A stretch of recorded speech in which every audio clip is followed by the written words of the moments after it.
ప్రియమిత్రులకు శుభోదయం. మనం ఇప్పుడు శేషప్ప కవి రచించిన నరసింహ శతకంలో 27వ పద్యాన్ని చూస్తున్నాం.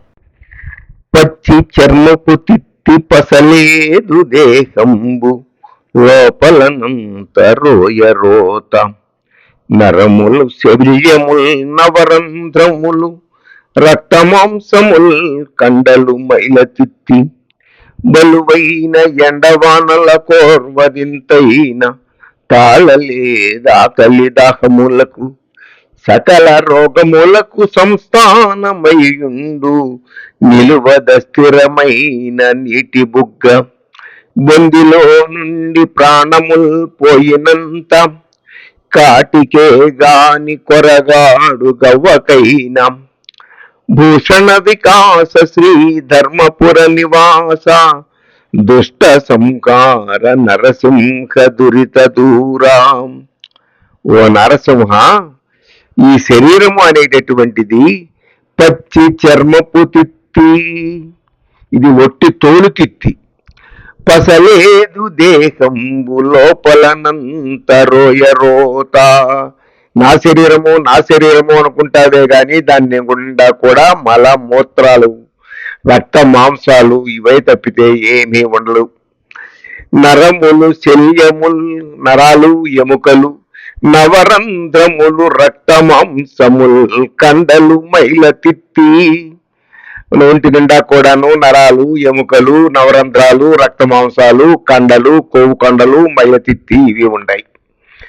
బలువైన ఎండవానల కోర్వదెంతైనా, గట్టిగా ఎండలోకి పెడితే వడదెబ్బ కొట్టి తాస్తాడు, గట్టిగా వానలో నడిస్తే జలుబొచ్చి తాస్తాడు. తాళలేదు ఆకలి దాహములకు, కాస్త ఆకలైనా కానీ తట్టుకోలేదు, కాస్త దాహమైనా కానీ ఆగలేదు.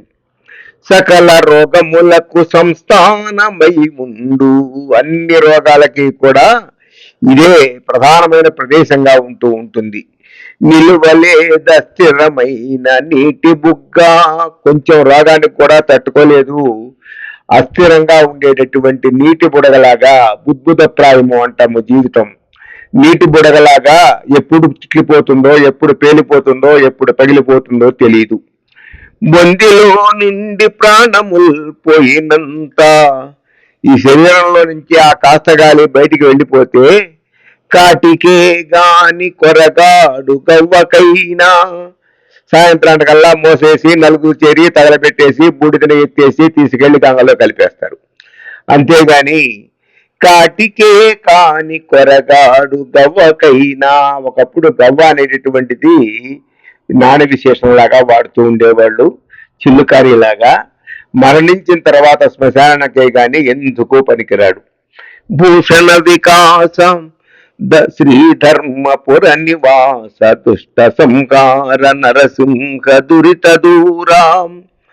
రకరకాలైన భూషణాలతో ప్రకాశించేటటువంటి నరసింహ, నీకు నమస్కారము అంటున్నాడు శేషప్ప కవి.